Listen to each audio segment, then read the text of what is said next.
यहाँ पे we have two charges जिसका मास m1 और m2 है और चार्ज q1 और q2 है, ठीक है। इनिशियली इनका जो वेलोसिटी है सेम है, राइट।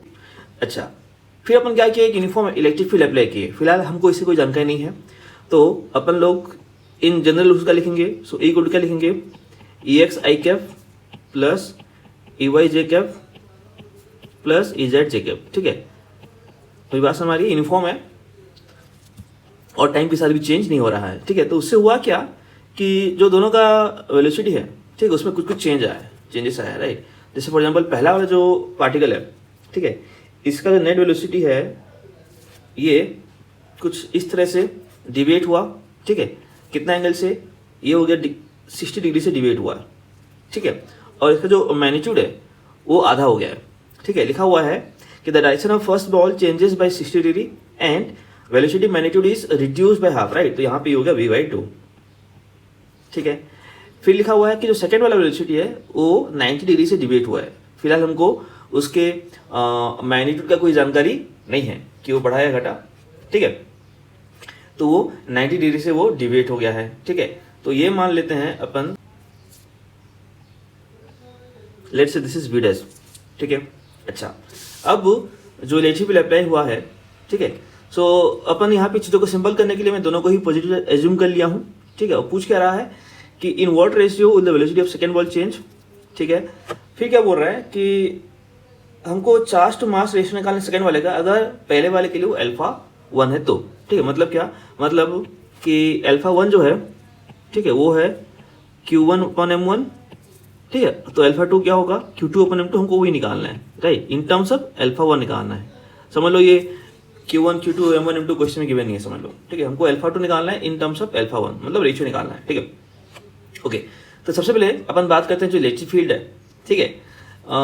यहाँ पे तुम देख सकते हो कि किसी भी चार्ज बॉल का मोमेंटम, ठीक है, जेड डायरेक्शन में चेंज नहीं हो रहा है। जो भी बदलाव आ रहा है एक्स या तो वाई के हिसाब से आ रहा है। यानी हम ये बोल सकते हैं कि ई जेड जो होगा वो होगा 0, ठीक है। यानी इलेक्ट्रिक फील्ड के दो ही कंपोनेंट है, एक है अलोंग एक्स, एक है अलोंग वाई, ठीक है। अब जैसे मैंने बोला अपन यहाँ पे एज्यूम कर रहे हैं कि दोनों ही चार्जेस पॉजिटिव है, तो let's consider the first one, ठीक है। अगर हम बात करेंगे पहले चार्ज बॉल का, ये सपोज पहला वाला है, ये सपोज दूसरा वाला है, राइट। तो ऑब्वियसली यहाँ पे कुछ ना कुछ फोर्स अप्लाई होगा, ठीक है। कुछ अलोंग एक्स हुआ रहेगा, कुछ अलोंग वाई रहेगा, ठीक है। अपन काम करते हैं, अपन इसका निकाल लेते हैं, फाइनल मोमेंटम निकाल लेते हैं दोनों ही डायरेक्शन में, इनिशियल एंड फाइनल मोमेंटम निकाल लेते हैं, ठीक है। तो यहाँ पे बेसिकली हो क्या देखो बता रहा हूँ, ठीक है। जैसे इलेक्ट्रिक फील्ड आया, ठीक है, इलेक्ट्रिक फील्ड आया तो फोर्स आया, ठीक है। फोर्स आया तो it will cause acceleration which will cause velocity, right, which will cause change in momentum, ठीक है। तो अपन लोग इसको सवाल को F = dp/dt सॉल्व करेंगे, ठीक है। अलोंग x अलग करेंगे, अलोंग y अलग करेंगे। अब क्वेश्चन में क्योंकि समय नहीं दिया हुआ है तो हम लोग ऐसा बोल सकते हैं कि किसी भी कंपोनेंट के लिए, चाहे वो x हो या y हो, हम बोल सकते हैं F∆t = क्या, dp। It can be along x और it can be along y also, ठीक है। अच्छा, और दोनों ही पार्टिकल के लिए ∆t दोनों बराबर रहेगा, ठीक है। तो अपन स्टार्ट करते हैं, ठीक है।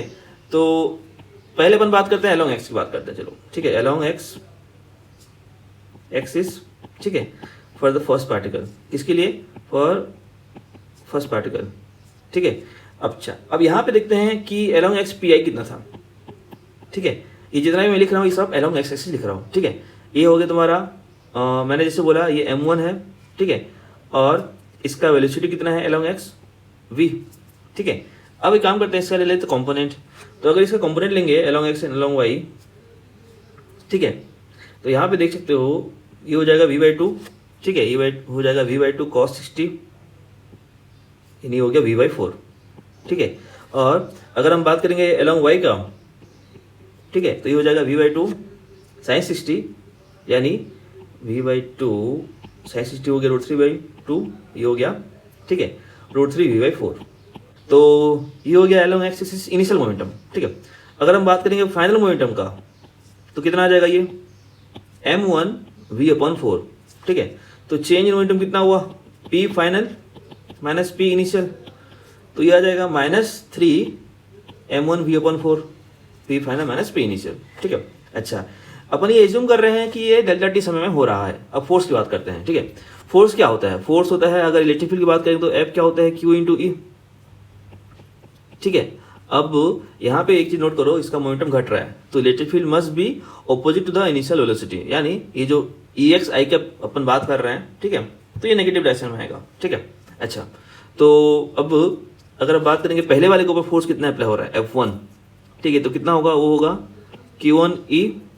एक्स और वाई की बात अपन फिलहाल नहीं कर रहे हैं। ठीक है, तो वैसे ही F2 क्या होगा?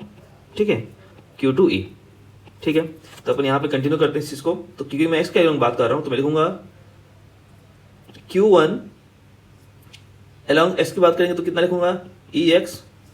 ठीक है, और समय कितना है? Delta T, right. तो कितना आ गया? -3m1v/4। अब क्योंकि अपन वेक्टर फॉर्म लिखते हैं, हाँ मुझे माइनस जोड़ना पड़ेगा, राइट, क्योंकि मैं वेक्टर फॉर्म लिख रहा हूँ। ठीक है, अच्छा, तो यहाँ पे EX डेल्टा टी कितना आ गया? यहाँ पे EX डेल्टा टी कितना आ गया? 3m1v/4 Q1। Q1 by M1 हो गया अल्फा 1, यानी 3v/4 अल्फा 1। ठीक है, अब हम बात करते हैं सेकंड पार्टिकल का अलोंग एक्सिस। ठीक है, so along x axis for second particle PI कितना था? m2v। PF कितना हो गया? 0 हो गया। क्यों? क्योंकि इसका जो फाइनल मोमेंटम है अलोंग वाई एक्सिस है, राइट। सो डेल्टा P की बात करेंगे तो कितना आ गया? -m2v, right. तो यहाँ पे लिखेंगे -Q2 EX डेल्टा T, ये कितना आ गया? -m2v। ठीक है, तो यहाँ से अगर बात करेंगे EX डेल्टा T का वैल्यू कितना आ जाएगा? ये आ जाएगा m2v/Q2, राइट। तो इसको मैं चाहूँ तो v/α2 भी लिख सकता हूँ। अब इन दोनों इक्वेशन से हम लोग बोल सकते हैं, हम लोग ये बोल सकते हैं कि जो v/α2 का वैल्यू आ रहा है वो कितना आ रहा है? 3v/4 alpha 1। क्वेश्चन में v गिवन नहीं था ना, अपन एज्यूम किए हैं। ठीक है, तो यहाँ से तुम देख सकते हो कि जो अल्फा 2 का वैल्यू आएगा वो आएगा 4α1/3, या तुम ऐसे बोल सकते हो कि जो α1/α2 का जो रेशियो आ रहा है, ठीक है, वो आ रहा है 3/4। ठीक है, क्योंकि हमको पूछा गया है कि किस रेशियो में दोनों का जो चार्ज टू मास रेशियो वो किस रेशियो में आ रहा है। ठीक है, तो ये आ गया 3/4। ठीक है, अब अगर हम बात करेंगे वाई डायरेक्शन का, ठीक है, तो वाई डायरेक्शन की बात करेंगे तो यहाँ पे जो पहला वाला पार्टिकल है, ठीक है, तो लिखता हूँ मैं, ठीक है, अलोंग वाई। ठीक है, for the first particle obviously initial momentum 0 था, फाइनल मोमेंटम कितना हो गया? √3v/4। ठीक है, तो मैं लिखता हूँ सीधे सीधे, तो मैं लिखूंगा Q1 EY, समय उतना ही है, डेल्टा टी, ये क्या होगा? √3m1v/4। ठीक है, अच्छा, और अगर हम बात करेंगे सेकंड पार्टिकल का तो यहाँ पे क्या लिखूंगा मैं? अच्छा, यहाँ से है बोल सकता हूँ कि EY delta T is equal to कितना आ जाएगा? √3m1v/4, और यहाँ पे आ जाएगा Q1, तो इसको मैं √3v/4 अल्फा 1 लिख देता हूँ। ठीक, वैसे सेकंड वाले के लिए लिखेंगे इक्वेशन तो क्या आएगा? Q2 EY डेल्टा टी, ये आएगा इम्पल्स या F और dt। ठीक है, अब यहाँ पे नोट करो अपन कितना एज्यूम किया? v' एज्यूम किया, राइट। तो यहाँ पे लिखूंगा कितना? मैं लिखूंगा m2v'। तो यहाँ से EY डेल्टा टी कितना आ जाएगा? m2v'/Q2 या v'/α2। ठीक, अब ये दोनों बराबर है, दोनों इक्वेशन हम लोग क्या कर सकते हैं?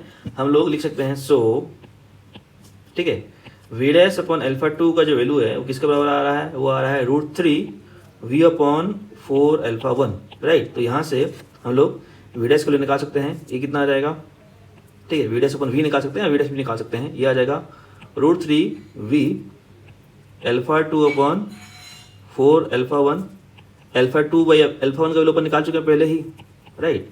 तो वो कितना आ जाएगा? वो आ जाएगा 4/3। तो कितना आ गया? ये आ गया v/√3। तो यहाँ से तुम ऐसे ही बोल सकते हो या ऐसे ही बोलो v'/v कितना आ गया? 1/√3 आ गया। राइट, क्योंकि अपने को रेशियो निकालना था कि किस रेशियो से वो चेंज हो रहा है। सो वी डैश यानी फाइनल वेलोसिटी, या बोल लो कि मैग्नीट्यूड बोल लो, ठीक है। और इनिशियल वेलोसिटी कितना था, v था, तो 1/√3 आ गया, ठीक है। सो आई होप इस में आ गया होगा। मिलते हैं अगली वीडियो में, बाय बाय।